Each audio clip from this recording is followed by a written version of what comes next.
الحمد لله رب العالمين. أشهد أن لا إله إلا الله وحده لا شريك له، وأشهد أن سيدنا ومولانا محمدا عبده ورسوله.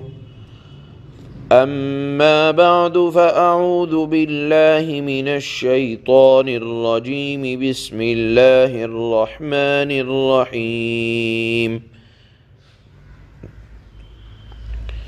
أولم يروا كيف يبدئ الله الخلق ثم يعيده إن ذلك على الله يسير. قل سيروا في الأرض فانظروا كيف بدأ الخلق ثم الله ينشئ النشأة الآخرة إن الله على كل شيء قدير. يعذب من يشاء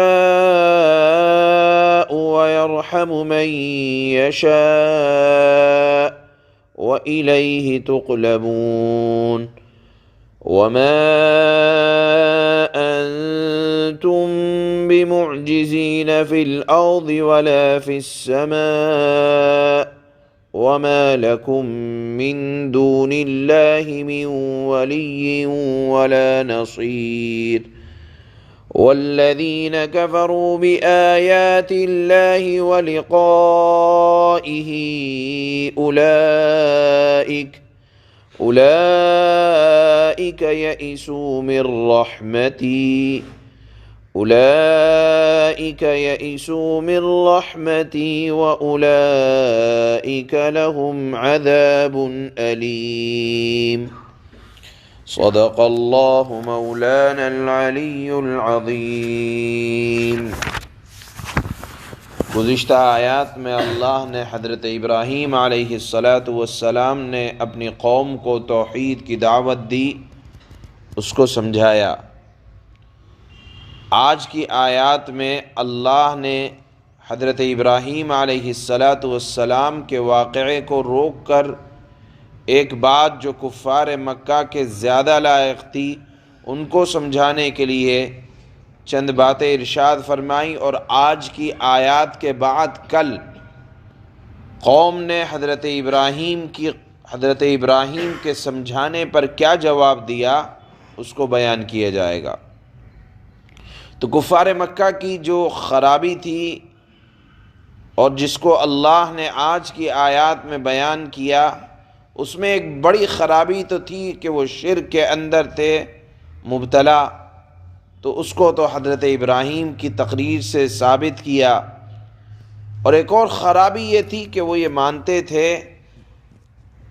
تو مانتے تھے کہ اللہ دنیا کے اندر جو کچھ نئی چیز وجود میں آ رہی ہے وہ اللہ کی طرف سے آ رہی ہے، ایک پالنہار کی طرف سے آ رہی ہے.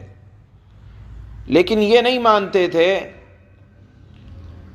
کہ قیامت بھی آئے گی، مرنے کے بعد دوبارہ بھی زندہ کیا جائے گا. وہ یہ کہا کرتے تھے کہ جب ہم مٹی بن جائیں گے، گل جائیں گے، سڑ جائیں گے تو ہم دوبارہ زندہ کیا جانے والی بات یہ عقل سے دور ہے، اس کا انکار کرتے تھے.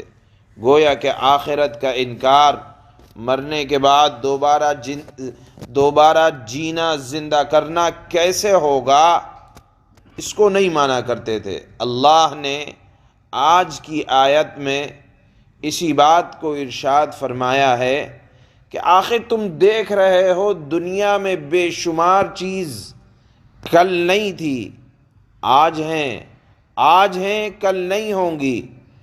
اور اسی طرح دنیا میں روزانہ نئی چیز وجود میں آ رہی ہیں. تو جو ذات نئی چیزوں کو، یا یہ کہا جائے نئی مخلوق کو پیدا کرنے پر قادر ہے، تو وہ اپنی پیدا کی ہوئی چیز کو دوبارہ کیسے نہیں پیدا کر سکتا؟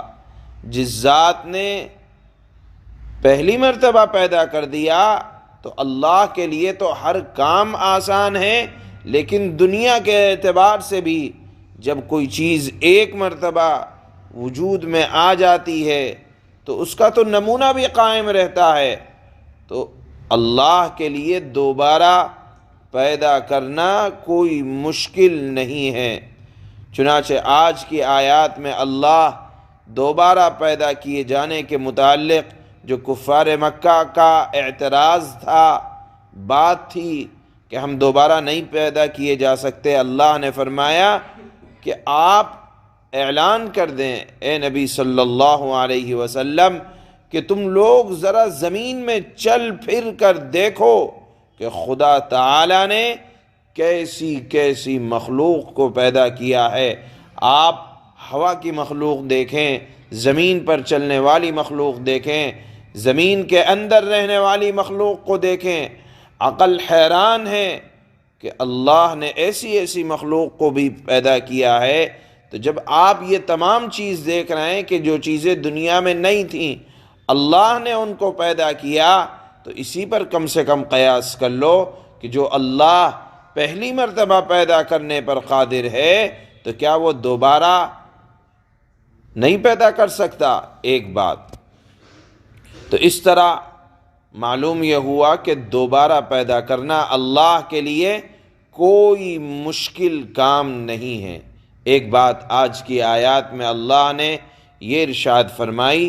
دوسری بات اللہ نے یہ ارشاد فرمائی کہ دیکھو، قیامت کا واقع ہونا اور آخرت میں پہنچنا یہ ایک فطری تقاضا بھی ہے۔ کیوں؟ کیونکہ اللہ نے اس دنیا کو دار العمل بنایا ہے۔ دار العمل کا مطلب یہ ہے کہ یہاں آپ کام کریں گے، محنت کریں گے، مشقت کریں گے، تو ظاہر سی بات ہے جب آدمی کوئی محنت کا کام کرتا ہے تو اس کو اس کام کا بدلہ بھی دیا جاتا ہے۔ تو دنیا یہ بدلے کی جگہ نہیں ہے، نتیجے کا مقام نہیں ہے۔ نتیجے کا مقام، بدلے کا مقام، انعام ملنے کا مقام تو اللہ نے فرمایا کہ یہ دار آخرت ہے، یعنی آخرت کے اندر دنیا میں جو کچھ کیا ہوگا، بھلا کیا ہوگا تو اس کا بھی بدلہ ملے گا، برا کیا ہوگا تو اس کا بھی بدلہ اللہ کی طرف سے ملے گا۔ تو بہرحال عقل ایک بات کہتی ہے کہ مزدور جب مزدوری کرتا ہے تو اس کو اس کی مزدوری پوری ملنی چاہیے۔ اللہ نے فرمایا کہ یہ دنیا مزدور کی مزدوری ملنے کی، یعنی دنیا کے اعتبار سے، دین کے اعتبار سے دنیا میں جو کچھ ملتا ہے وہ مزدوری نہیں ہے، وہ پورا بدل نہیں ہے۔ پورا بدلہ اللہ فرماتے ہیں کہ یہ آخرت میں اللہ کی طرف سے ملنے والا ہے۔ تو عقل بھی یہ تقاضا کرتی ہے کہ جب ہم کوئی کام کسی کے لیے کرتے ہیں تو ہمیں اس کا بدلہ ملے۔ اللہ نے فرمایا کہ دنیا بدلہ ملنے کی جگہ نہیں ہے، بدلہ ملنے کی جگہ یہ آخرت کا گھر ہے۔ لہذا تم یہ سمجھتے ہو کہ نہیں وہاں پہنچنا ہوگا، تو دیکھو فطرت بھی تقاضا کرتی ہے اس بات کا کہ جب ہم نے کوئی کام کیا ہے تو اس کا بدلہ ذرا ملنا بھی چاہیے۔ اور پھر اللہ نے فرمایا کہ اللہ رب العزت والجلال کے سامنے اپنے اعمال کا حساب دینے کے لیے تم سب کو حاضر کیا جائے گا۔ وہاں اللہ کے حکم کے آگے کسی کا حکم نہ چلے گا، ہر ایک کو اس کے پاس لوٹ کر جانا ہے۔ زمین اور آسمان میں اللہ نے فرمایا کہیں کوئی ایسی جگہ نہ پاؤ گے جہاں اللہ سے بھاگ کر اور اللہ کی پکڑ سے بچ سکو۔ لہذا ہر حال میں اللہ فرماتے ہیں کہ تم سب کو آخرت کے گھر میں یا آخرت کی جگہ اکٹھا کر کے جمع کیا جائے گا اور تم سے حساب و کتاب ہوگا۔ نافرمان اللہ کے علاوہ کسی کو اپنا مددگار نہ سمجھیں گے۔ اس وقت اللہ نے فرمایا کہ تمہیں اپنے اعمال کا حساب و کتاب دینا ہوگا۔ اور پھر فرمایا کہ جن لوگوں نے کفر اپنا لیا ہے، بات ان کے سمجھ میں نہیں آ رہی تو اللہ فرماتے ہیں کہ مایوس ہو جائیں گے وہ لوگ کہ ان کے لیے میری رحمت کا آخرت میں کوئی گنجائش اور کوئی جگہ نہ ہوگا۔ اور پھر یہاں آیت میں اللہ نے بہت صراحت کے ساتھ فرمایا کہ والذین کفروا بآیات اللہ ولقائہ اولئک یئسوا من رحمتی، کہ جو لوگ میرا کفر کرتے ہیں، انکار کرتے ہیں، تو آخرت میں جب میں اعمال اور حساب لوں گا، دنیا کا بدلہ دوں گا، تو کافر لوگ میری رحمت سے مایوس ہو جائیں گے۔ یہاں اللہ نے کافروں کے بارے میں فرمایا، دوسرے لوگ جو نیکوکار ہوں یا برے اعمال تو ہوں لیکن اللہ پر ایمان ہوں، تو اللہ نے فرمایا کہ ضرور اللہ کی رحمت کے وہ لوگ امیدوار بھی ہوں گے اور اللہ کی رحمت سے وہ نا امید نہ ہوں گے۔ تو کافروں کے بارے میں اللہ فرماتے ہیں جن کو میرے خدا ہونے کا یقین نہیں ہے، جن کو توحید کا اقرار نہیں ہے اور جن کو آخرت میں حساب و کتاب دیے جانے کا یقین نہیں ہے، وہ لوگ قیامت کے دن جب میرے دربار میں اکٹھا ہوں گے تو میری رحمت سے بھی نا امید ہو جائیں گے۔ گویا کہ اس مضمون کو کہ دنیا سے لوٹ کر جانا ہے، اللہ دوبارہ پیدا کریں گے، اس مضمون کو اللہ نے آج کی آیات میں بیان فرمایا ہے۔ اللہ فرماتے ہیں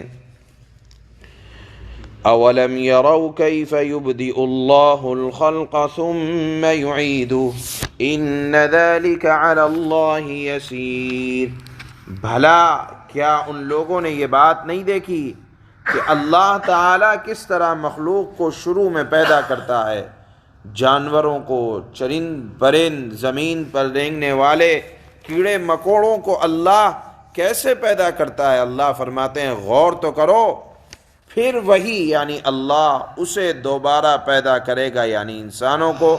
یہ کام تو اللہ کے لیے بہت آسان ہے۔ قل سیروا فی الارض فانظروا کیف بدأ الخلق ثم اللہ ينشئ النشأة الآخرة ان اللہ علی کل شیء قدیر۔